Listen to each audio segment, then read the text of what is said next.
사도 바울은 계속해서 갈라디아 교인들에게 율법이 아니라 예수 그리스도로 말미암아 받는 구원에 대해서 설명합니다. 그러면서 바울이 유대인 중에 유대인이었지만 이방인과 같이 된 자신을 이야기합니다. 그렇습니다. 사도 바울은 어디 출신입니까? 길기리아 다소 출신의 유대인이었습니다. 그는 유대인 중에 유대인이었고 바리새인 중에 바리새인이었습니다. 그는 바리새인 중에서도 당시에 가장 영향력 있었던 가말리엘이라는 사람의 문화에 있었던 사람입니다. 최고의 랍비 아래에서 바리새인적인 교육을 받았고 누구보다 율법을 잘 지키면서 살았던 사람이었습니다. 그런데 그런 그가 이방인과 같이 된 것입니다. 율법을 떠나 예수 그리스도의 사도가 되었습니다. 그러면서 이제 그는 할례가 아니라 율법을 지켜서가 아니라 절기를 지켜서가 아니라 오직 예수 그리스도로 말미암는 구원에 대해서 증거하게 되었습니다.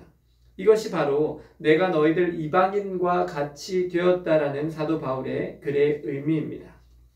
그는 예수 그리스도 이외에 그가 알았던 모든 율법의 지식을 뭘로 여겼다고 했습니까?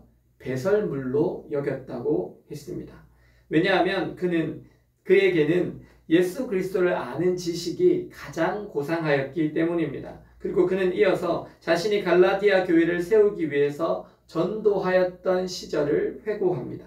갈라디아 교인들에게 복음을 전하던 시기에 사도 바울은 사실 몸이 많이 아팠던 것으로 보입니다. 주석가들에 따르면 바울은 이 지역을 여행하던 당시에 풍토병인 말라리아에 걸렸던 것으로 보이고 또 안질과 간질병으로도 고생을 했던 것으로 보입니다.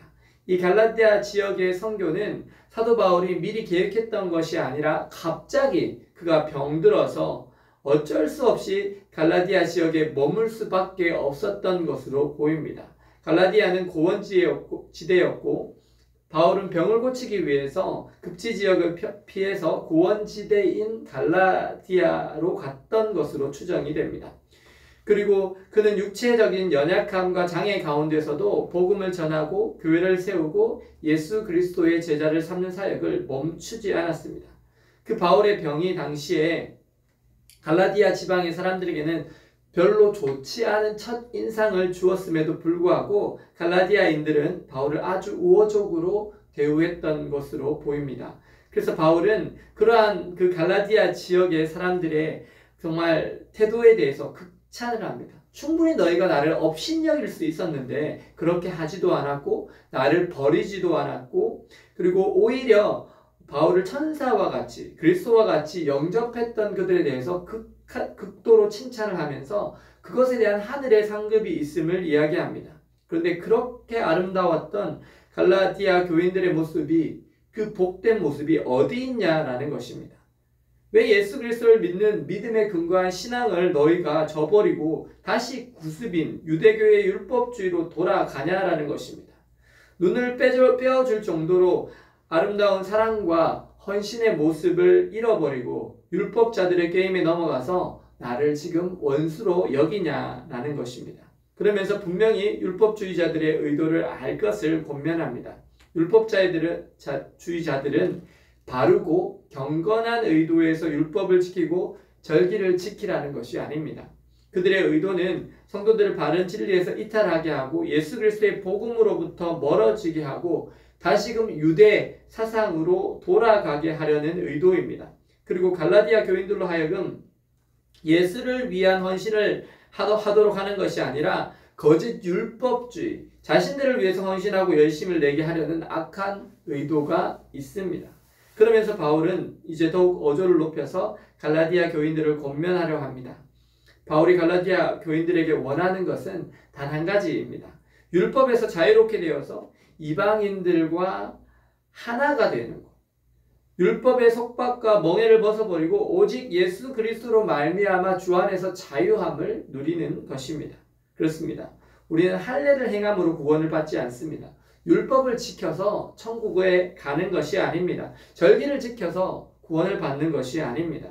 오직 예수 그리스도로 말미암아 그분을 마음속의 구주로 영접하고 그 성령 하나님께서 이끄시는 자유와 평안의 삶을 통해서 우리가 구원을 받고 자유케 되는 것입니다. 사랑하는 여러분, 요즘에 세상의 모든 사람이 법 앞에 평등한지는 잘 모르겠습니다. 유전 무죄, 무전 유죄라는 말도 있습니다. 그런데 분명한 것은 예수 그리스도 앞에서는 모든 사람은 평등합니다. 누구든지 예수 그리스도의 이름을 부르고 그분을 구주로 영접하는 순간 사망의 저주가 떠나가고 영원한 생명의 삶이 시작되는 것입니다. 그러므로 이제 우리가 사는 것은 내가 사는 것이 아닙니다. 나를 사랑하사 나를 위하여 자기 몸을 버리신 하나님의 아들을 믿는 믿음 안에서 사는 것입니다. 예수님께서 십자가에 못 박히실 때 우리의 죄된 자아도 함께 십자가에서 죽었습니다. 그리고 그 예수님께서 부활하실 때 우리들도 함께 의인으로 다시 태어나게 된 것입니다. 사랑하는 여러분, 이런 하나님의 놀라운 은혜를 충분히 누리십시오. 우리의 구원은 우리가 잡고 있는 것이 아닙니다. 우리의 구원은 하나님께서 잡고 계신 것입니다. 그래서 권세자나 사망이나 어떠한 능력이라도 주 예수 그리스도의 손에서 우리를 빼앗을 수 없습니다. 오늘 그 사랑에 감사하시면서 사십시오. 그리고 그분의 은혜를 충만하게 누리시기 바랍니다. 그리고 그분과 동행하십시오. 참 자유를 주시는 그분 안에 거하시며 그분을 믿는 믿음 안에서 오늘 하루 하나님의 통치를 맛보시는 저와 여러분들의 삶 되시기를 예수님의 이름으로 축원합니다. 기도하시겠습니다. 사랑과 은혜가 충만하신 하나님, 오늘 우리가 구원받은 백성으로서 살아가는 것은 우리가 율법을 지켜서가 아니라 우리의 행위가 의로워서가 아니라 오직 우리를 사랑하셔서 자기 몸을 버리신 예수 그리스도로 말미암았음을 인하여 감사드립니다. 하나님, 오늘 하루를 살아갈 때 그 예수 그리스도의 구원의 은혜에 감사하며 성령 하나님의 인도하심을 따라 살아가게 하여 주옵소서. 예수 그리스도의 이름으로 기도드립니다. 아멘.